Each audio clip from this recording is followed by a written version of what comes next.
नमस्कार दोस्तों, आइए जानते हैं आज देश भर की बड़ी खबरें। नजर डालेंगे आज की पहली खबर पर। राजस्थान के पूर्व मुख्यमंत्री एवं कांग्रेस के वरिष्ठ नेता अशोक गहलोत ने केंद्रीय वित्त मंत्री निर्मला सीतारमण द्वारा संसद में पेश किए गए बजट को दिशाहीन बताते हुए कहा है कि इससे राजस्थान को केवल निराशा हाथ लगी है।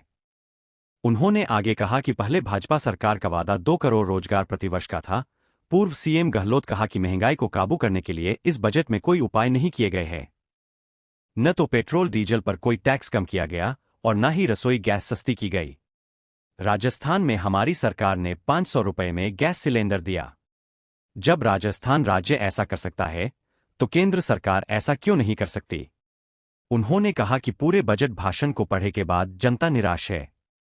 ऐसा दिशाहीन बजट देश की अर्थव्यवस्था को पटरी पर लाने में शायद ही कामयाब हो। राज्य विधानसभा में एक बार फिर बुधवार को उपभोक्ताओं को दी जाने वाली 100 यूनिट मुफ्त बिजली का मामला गूंजेगा। इस मुद्दे पर सदन में हंगामे होने की उम्मीद है। गत सरकार ने उपभोक्ताओं को 100 यूनिट मुफ्त बिजली दी थी, लेकिन इससे कई उपभोक्ता रजिस्ट्रेशन से वंचित रह गए। इन वंचित उपभोक्ताओं को वर्तमान सरकार की ओर से मुफ्त बिजली योजना का लाभ नहीं दिया जा रहा है। मोबाइल और इंटरनेट का सही और सीमित उपयोग जहां फायदेमंद है, वहीं इसकी अति जीवन में कई तरह के संकट पैदा कर रही है। राजस्थान में जयपुर, जोधपुर, बीकानेर, अजमेर, सीकर, कोटा और अन्य बड़े शहरों में 10 में से 4 युवा और बच्चे मोबाइल की लत, मोबाइल एडिक्शन के चलते भुलक्कड़ बन रहे हैं। जोधपुर के एसएन मेडिकल कॉलेज की ओर से की गई स्टडी में सामने आया है कि स्कूल कॉलेजों में पढ़ने वाले छात्रों में मोबाइल की लत, मोबाइल एडिक्शन 51% पाई गई। घंटों मोबाइल और इंटरनेट के इस्तेमाल बच्चों और युवाओं के दिमाग पर असर डाल रहा है। अल्जाइमर रिसर्च जर्नल में प्रकाशित एक स्टडी में दावा किया गया है कि सेल फोन रेडिएशन से दिमाग के सेल्स में कैल्शियम का लेवल बढ़ जाता है, जो अल्जाइमर की बीमारी का मुख्य कारक है।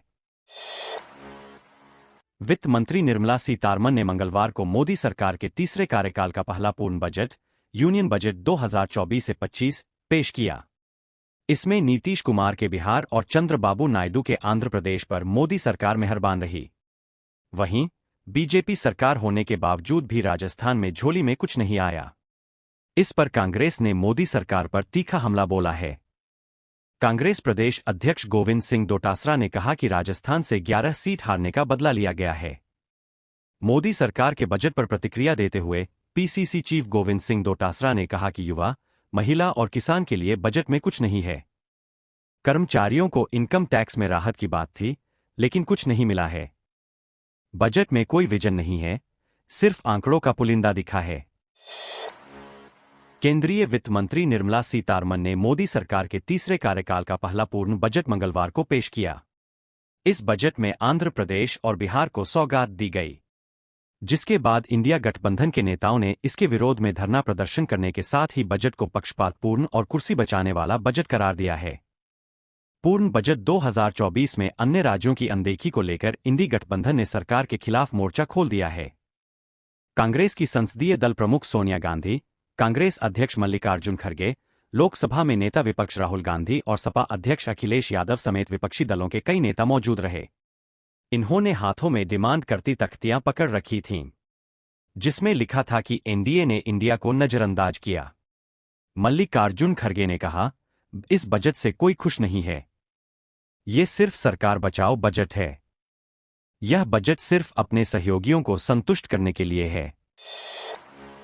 सुप्रीम कोर्ट द्वारा एनईईटी यूजी पेपर लीक मामले में दोबारा परीक्षा से इनकार करने के बाद भारतीय जनता पार्टी ने कांग्रेस सांसद राहुल गांधी पर हमला बोला है। बीजेपी नेता रविशंकर प्रसाद ने देश की परीक्षा प्रणाली में अविश्वास को बढ़ावा देने के लिए राहुल गांधी की आलोचना की। बीजेपी नेता ने पूछा कि क्या विपक्ष के नेता अपनी टिप्पणी के लिए माफी मांगेंगे। पूर्व कानून मंत्री प्रसाद ने कहा कि राहुल गांधी चिल्ला रहे थे कि धोखाधड़ी और बहुत कुछ है। क्या आप, राहुल गांधी, हमारे देश की परीक्षा प्रणाली को बदनाम करना चाहते हैं? कांग्रेस के शासनकाल में कई बार पेपर लीक हुए। उन्होंने कहा कि क्या राहुल गांधी माफी मांगेंगे? राहुल गांधी अपने ही देश का अपमान क्यों कर रहे हैं? उन्होंने कहा कि सुप्रीम कोर्ट ने 22, 23 और 24 के नतीजों की जांच की। पौंग एवं भाखड़ा बांधों के जलग्रहण क्षेत्रों में बारिश की कमी का असर बांधों के जलस्तर पर दिखाई देने लगा है। पिछले साल की तुलना में पौंग बांध का जलस्तर अभी 61 फीट तथा भाखड़ा का जलस्तर 49.53 फीट कम है। इन दोनों बांधों से मिलने वाला पानी राजस्थान के 15 जिलों के लिए सिंचाई और पेयजल का आधार है। आने वाले दिनों में अच्छी बारिश नहीं हुई तो आने वाले समय में राजस्थान ही नहीं पंजाब और हरियाणा को सिंचाई और पेयजल के लिए पर्याप्त पानी नहीं मिल सकेगा।